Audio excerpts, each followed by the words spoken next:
Hi everybody. Today I'm going to teach you how to use your brush tools in Photoshop and Photopea. There's a little bit more to it than you might realize, and there's some really cool tools that I want you to learn. Okay, what we have to do is we have to open a new project or create a new project in Photopea. So we're going to go here and it's going to ask you what size you want. We're going to do this for print. So I'm going to click on print and scroll down until it says letter. This is just a normal size piece of paper. We'll have a white background, that's all fine, and create. If for any reason you ever wanted to rotate the paper so it's like landscape, these little arrows here will do that for you. But it doesn't matter. For this project, we're just going to just get out a white piece of paper. Okay, so we hit create. So here it is, just a plain piece of paper. What we're going to be using today is the brush tool. So on your toolbar, it looks like a little paintbrush. And when you click it, you get a new set of tools up here. And there's a little drop-down arrow right here. This will show you your brushes. Now, I have loaded a few extra things here. I'm going to show you how to do that in a minute, but you will see probably something that looks like this. Let's get out brush number 24. It's just a circle. You can drag the size to make that circle bigger or smaller. So I'm going to take it up to, I don't know, about 250. Doesn't really matter, but I just want a good size brush. And as I click on it, you can see that it's just basically like a little stamp. Now you can treat it like a marker or a pen or something, but it's pretty thick. I'm going to undo that last one. Command Z, like zebra, will undo it. So if you want to change the hardness of the brush, if you want it to be softer and fuzzier, that's what that looks like. You want to change the color of the brush, double click in here and just choose a new color. I want to make sure it's not so fuzzy. I'm going to put it up to 100%. But you can come in here and add, color to that. So you're thinking, okay, this is nothing. Why are you showing this to us? Because there's some more things that we can do. All right. So we figured out how to get our paintbrush out, how to change color, all of that. I'm going to go back in history. So you'll see history on the panel. I'm just going to roll up to the top, hit open, clear my page. Okay. Now here's where it gets interesting. If you click on this drop-down menu, you see I've got all these snowflakes. I've got brush designs that I've picked up other places. There are people who create brush designs that you can use. And what I have done is I have gone into the Google Classroom to this folder called Digital Photos to Use. And when you click on it, I have a folder in there called Brushes for Photoshop and Photopea. They use the same ones. In each one is a file called an ABR file. Don't ask me what that stands for. I don't know. But I've given you a preview, like, okay, for this one, that's what this one looks like. If I want the magical snowflakes, this is the one I just downloaded. So you can click on them to see what it is they will look like. I have arrows, smoke brushes, stars and hearts. Media Slap is the name of the group that made it. The cool thing about these guys is they also created PNG files. So if you want to just use these as image files, you can do that too. So if anything goes wrong and it doesn't quite work this way, you can always use these. It's the only one that I have that has those as PNGs. So what I would say is, since it's the holidays, let's get something like snowflakes, or I like the stars and hearts. Those look really cute too. Okay. Here's how we're going to do it. I wanted you to make sure that you knew where they were. Once you find something that you like, then we need to click on it to download it. You just hit download and it'll go into your downloads file. Photopea can't reach our drive. They can't get into it. So you're going to have to find something that you like and then get into it that way. I also found a lot of these brushes on a site called brushking.eu. I think this is coming from Europe, and it's been around a while, but it's kind of cool. So if you go to the categories, if you want paint splatters or you want stars or hearts or border boxes, or they've got a whole bunch of them and they're all for free. So if you find something that you really like you can click on it and it'll show you like, this is what it looks like. If you really like it, you can hit download and it will zip it, and you just have to click it again to open the file. But you're looking for that EPA or that ABR file. It's this one right here. So that's a brush file. Okay, so let's jump back to Photopea so we can figure out how to add these kinds of brushes to your program. So first we click on this little arrow at the top. Then we move over here to this little arrow and it says load ABR. And if you click on that, it's asking where on your computer is it. And like I said, it just can't find the drive. But if you go to your downloads, well, that's what these files look like. So I've got the stars and hearts. I've got the dividers. So if I click on stars and hearts and I open, it asks you, do you want to save them? Yes, I will save them. And then it says brush added. Now it adds all of them from the collection.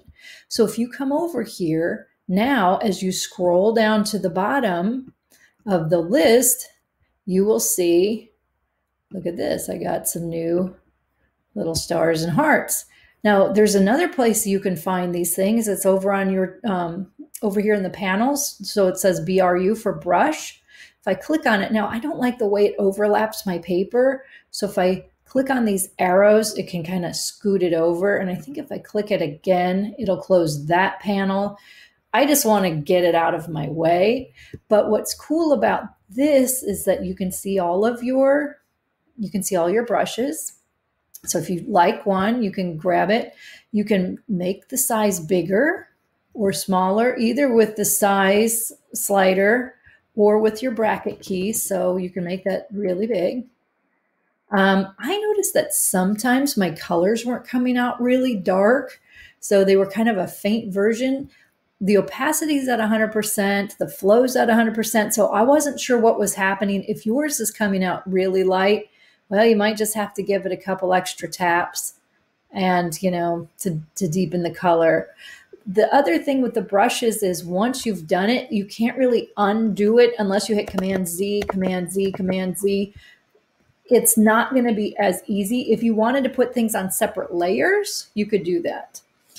Okay, let's talk something about these tools right here. So let's say I don't want my stars coming down from the ceiling. I want them a different direction. Well, first let me grab a different brush.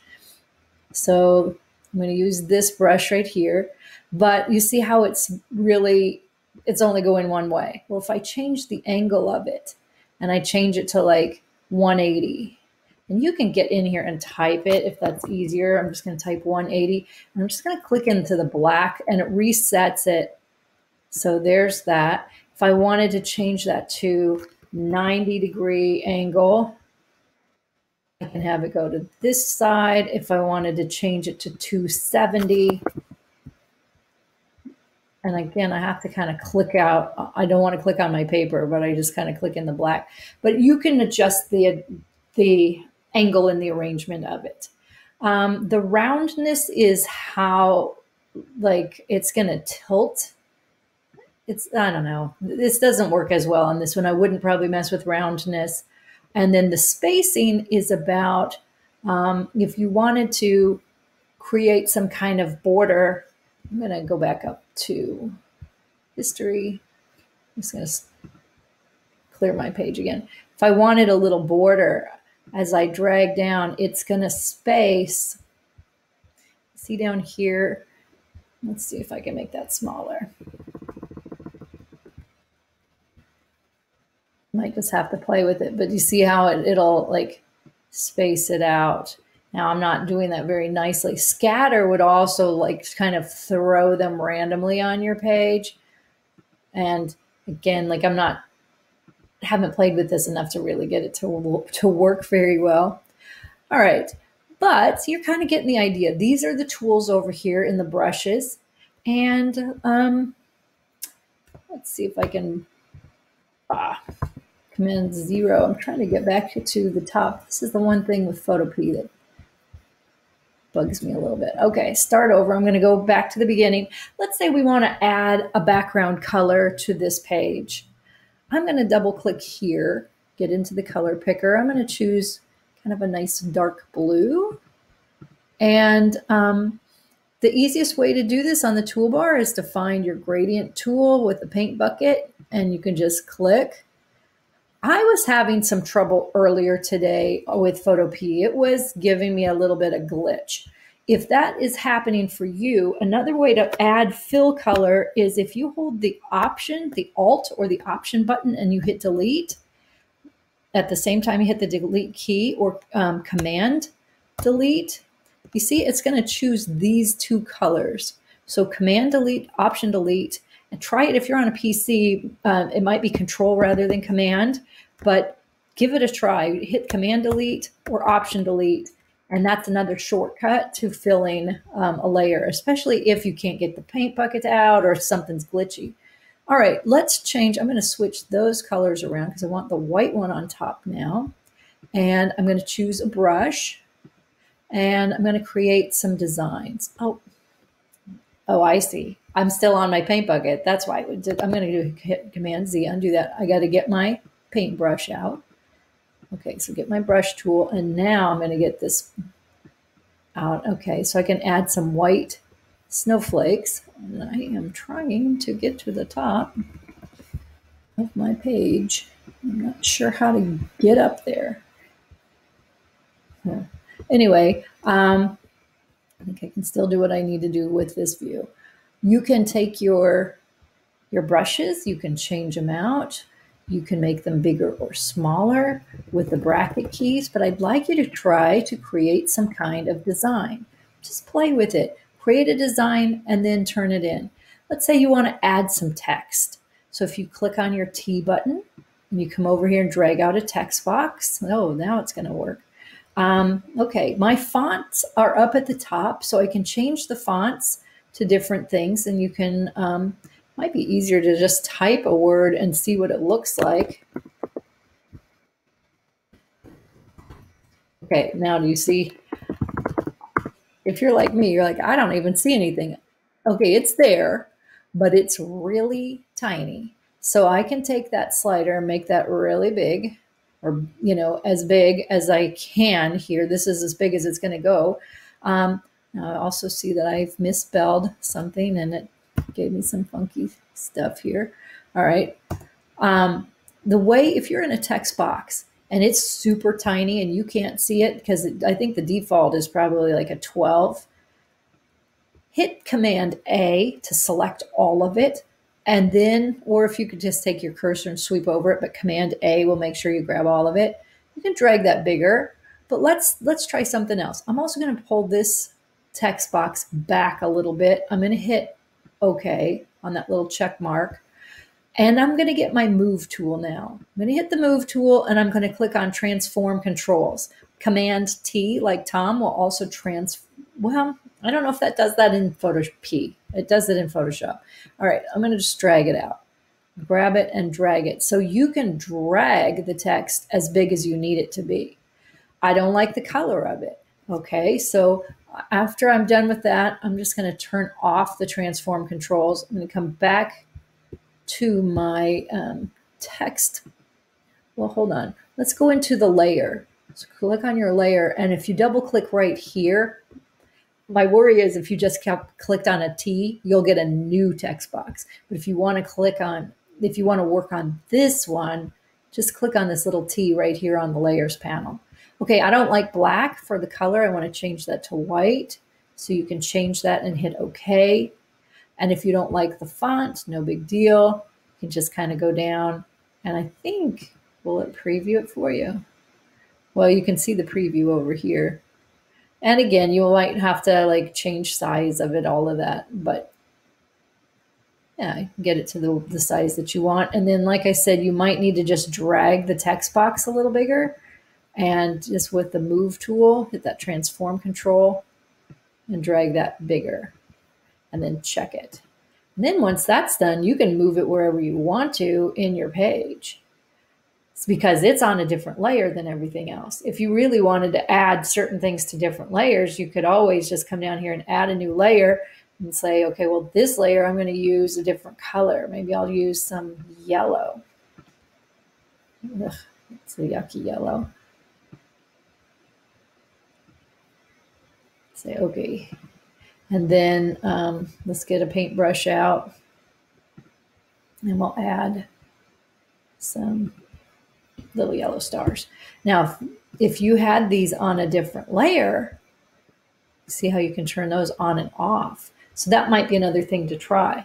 But I want you to go and play with adding some new brushes. Again, to do that, we hit this little triangle and this little triangle, and we go to load ABR. And we just got to get you to download a few. And, as soon as you click open, and it's going to add it. And as you look in your brush, you can find them here. And it's usually the last thing on the list. Okay, let's see if I can see it. Oh, there it is. It's always kind of fun to see what these look like. Oh, cute. All right. And again, we can close this panel up. I think these little arrows just kind of open and close these panels, but here's your brushes, your brush tools. And I think just clicking on these little arrows, you're going to have to play with it a little bit to get it where you can still see your paper, because I don't have a good way of scooting things over. But when you are done and you say, this is it, I like it, we're going to go to File, Export as a JPEG, and just save it as, I think that's all fine. We hit save. I don't know how to name the project. I think you can just call it brush design or something, but save me a brush design and share it with me in the Google Classroom. Okay, guys, good luck.